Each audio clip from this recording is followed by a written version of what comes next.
very good actor, but if you can imagine up on stage in my best Shakespearean garb, to be or not to be? That is the question, right? I mean, maybe that's a good question for us to ask. Maybe not for the reasons why Hamlet asked that question and pondered that thought, right? But we wonder about the meaning of life and the meaning of death, especially as we move towards Easter. It becomes even more real for a lot of us as we celebrate Jesus in his life here on earth, right? And we're stunned, aren't we? I mean, as we contemplate and we think about his willingness to die my death, we're stunned by that. And we marvel in the sight, the fact just in awe of his power to overcome death, and not just to come back from the grave, which in and of itself is an incredible miracle and something of power that we can't even imagine in our own minds, but to give life, to promise life to us beyond this life, a life that's not defined or restrained or contained to this world alone. We marvel, we wonder, we're in awe as we contemplate the meaning of life and death. To be or not to be. I like the way the Apostle Paul contemplates life and death in Philippians 1:21, where he says, "For to me to live is Christ. To die is gain." See, it's all about Christ, right? It's all about Jesus. Whether in life or in death, his life is wrapped up. It's contained in Christ himself, in his life, in his death. And let me tell you, there's a question that Jesus never has to ask, and that is to be or not to be, right? I mean, that's not an appropriate question for Jesus. That's not a question he would have ever had to ask, period. Simply because he is. He is. There is no to be or not to be. In fact, there is no not to be in Jesus. Jesus is. Period. Actually, Jesus said even more than this about himself when he said, "I am." He made an incredible statement. And there's so much more to this incredible statement that we are going to explore over the next several weeks, moving us into Easter and beyond Easter. And we're going to unpack these statements out of the Gospel of John where Jesus says, "I am," and then he puts a qualifier on that. But today we're just going to look at his very clear claim to just be "I am." So let's look in John chapter 8, beginning in verse 48. We're going to it's a long passage. We're going to break it up throughout the sermon here, but we're going to look at 48 through 59 to begin with. Jesus is teaching in the temple courts. Now, that's an important thing to recognize up front. So just kind of keep that in mind as we go along. So Jesus is teaching in the temple, and verse 48 he says, the Jews answered him, "Aren't we right in saying that you are a Samaritan and demon-possessed?" Okay, a couple of things right there that Jesus is not. He wasn't a Samaritan. He wasn't demon-possessed. But so they were really good at kind of twisting some things to make him look bad. And so they accuse him. And Jesus says, "I am not demon-possessed, but I honor my Father and you dishonor me." I'm not seeking glory for myself, but there is one who seeks it, and he is the judge. I tell you the truth. And that's the difference between Jesus and Pharisees, and Jesus and demons, and Jesus and the devil, who is the author of lies, right? I tell you the truth. If anyone keeps my word, he will never see death. At this, the Jews exclaimed, "Now we know that you are demon-possessed. Abraham died, and so did the prophets, and you say that if anyone keeps your word, he will never taste death? Are you greater than our father Abraham?" How dare you claim that? He died, and so did the prophets. Who do you think you are?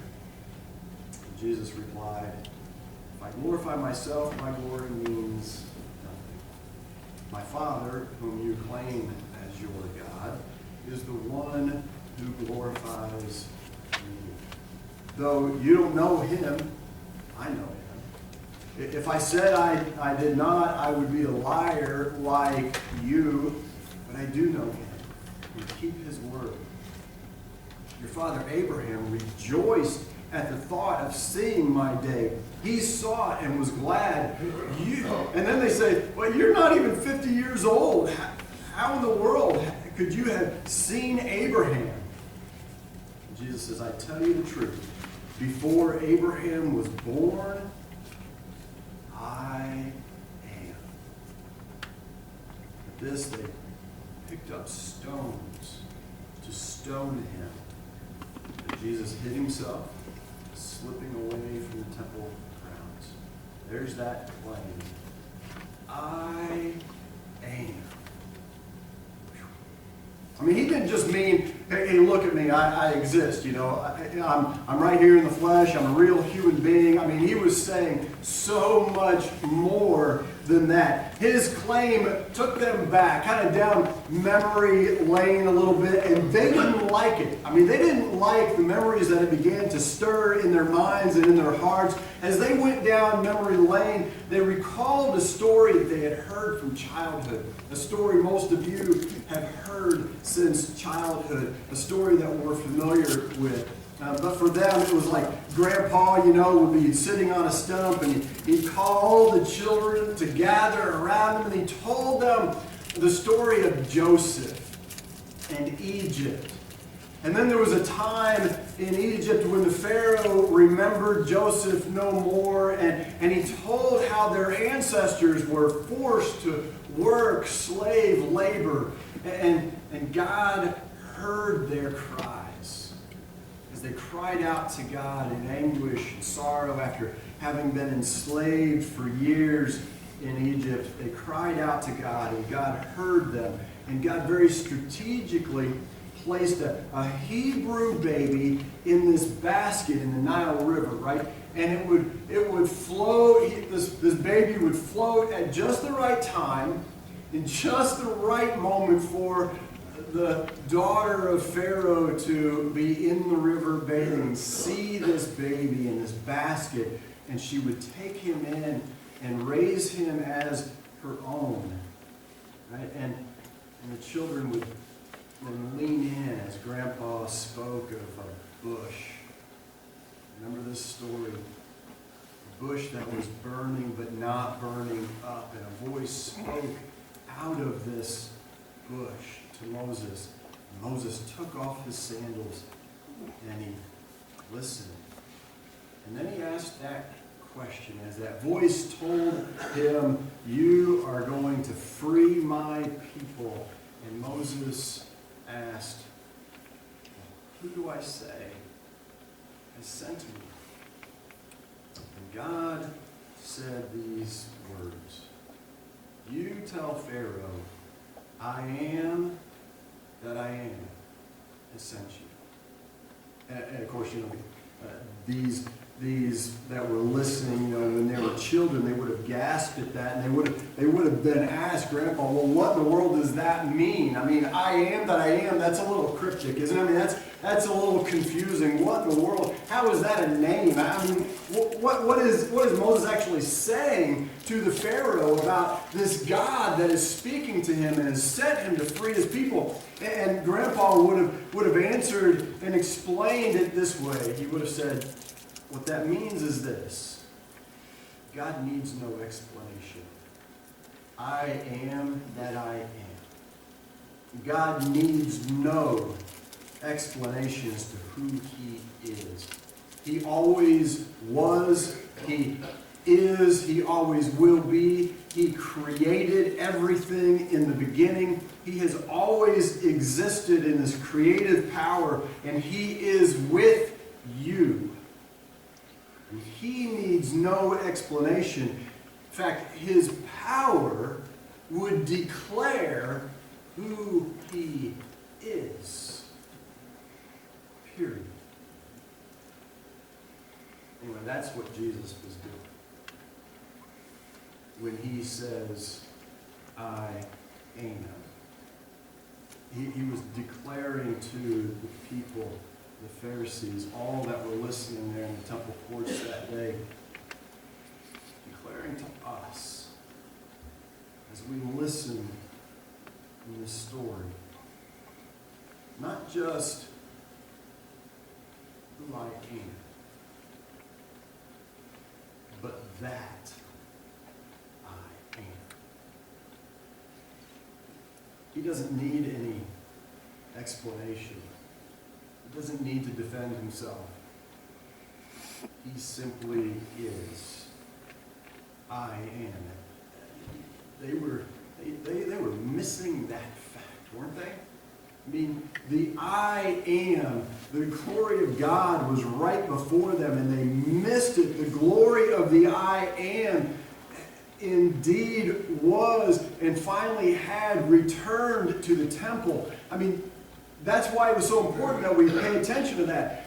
The fact that Jesus, the I am, had returned to the temple. Now, that takes us back a little bit too, right? Because you see, when Moses, when he led the people out of Egypt, the glory of God went before them, and He protected them, and He led them, right? As they wandered in the desert, He protected them from their enemies. He led their way. The glory of the great I Am would then consume the tent of meeting, and Moses would go in and meet with Him there, face to face. And when He'd come out, His face glowed so brightly that the people said, cover your face. We can't stand to look on the glory of God. If we do, we will surely die.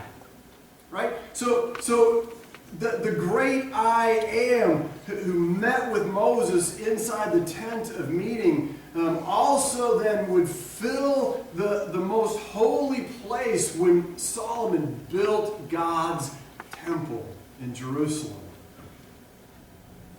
Remember, the people rejected God over time, didn't they? And eventually, He sent them into exile into Babylon.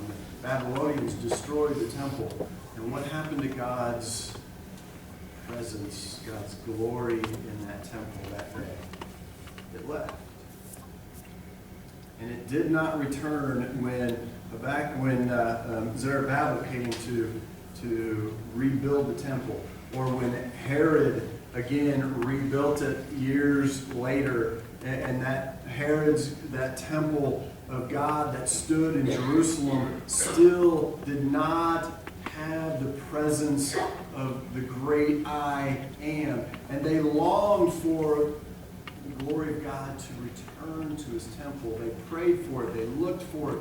They wanted the presence of God, the glory of God to return to His temple. And guess what? God's glory had returned and was standing there in the temple, teaching there in the temple.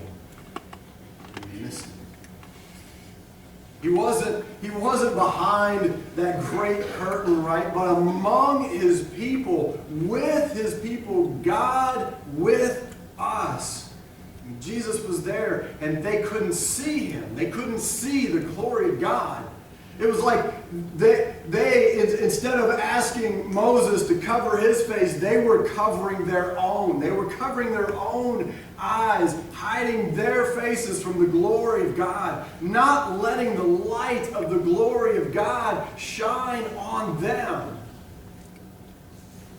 Of course, there's danger in letting yourself see the glory of God, isn't there? There's danger in that, right? The light of His glory changes you. You cannot look on the glory of God and not be changed by it. You'll never be the same when you peer into the face of the great I am. In fact, the Israelites, they were sure that they were going to die if they looked at His glory in the face of Moses, and they were right. In fact, Jesus says that when we see the glory of God, when we know Jesus, we must die daily. Jesus says, you're not worthy of me if you don't die daily. We must die to our old selves. We will die to our old selves. When we look on the glory of God, we'll never be the same. We'll let our selfish desires die. We'll let our passions for our own self-glorification die before the glory of God. But instead of seeing the glory of God filling the temple right in front of them, they saw a demon instead. Can you imagine that? Can you imagine confusing the glory of God for a demon? The Jewish leaders missed the glory of God thinking it was a demon simply because they didn't want to truly see or to know Him. Because they didn't want Him to change them. They didn't want to listen or have their eyes open for fear of dying to themselves. And we look back at them and we think, oh, that's sad. But when we look at the words of John the Baptist, who said, I must become less so that He can become more, isn't that what we're afraid of too? Do you truly know Him? Do you know Jesus? Great I am. Glory of God. The one who was before Abraham. Right? Before Abraham, Jesus is. He is creator. He is your maker. He is the one who knit you together in your mother's womb, and He holds you together. He leads you beside quiet waters. He's the one who restores your soul, right? Can you see Him? See, He is the one who is before all of your hurts. He's the one who is before our diseases, our pains, our sufferings. He is before our anxiety. He is before our fear. He is before our death. Therefore, He is with us in all of these things. Because He was before them, He is also with us in them, and He'll carry us through them and overcome whatever struggles that we face in this life. But here's what we really need to see, I think, sometimes when it comes to Jesus. He knows who He is. And He knows what He offers. Jesus is what He is. And I can make no excuses for Him. He doesn't need me to explain Him. He needs no explanation for the things that we don't like about him, or we don't understand about him, or that we don't want to see about him. He needs no explanation. Who he is will either become comfort to you, or it'll stir a lot of conflict in you. Right? If it's comfort from this world that we're really after, that we really want, then I promise you this: you will forever know conflict with God. If you want conflict, if you want comfort from this world, you will only know conflict with God. You'll pick up those proverbial stones, if you will, to kill him, and he won't be there when you go to throw that stone, and in the end, you'll end up dying with that stone still in your hand. But if it's comfort from God that you seek,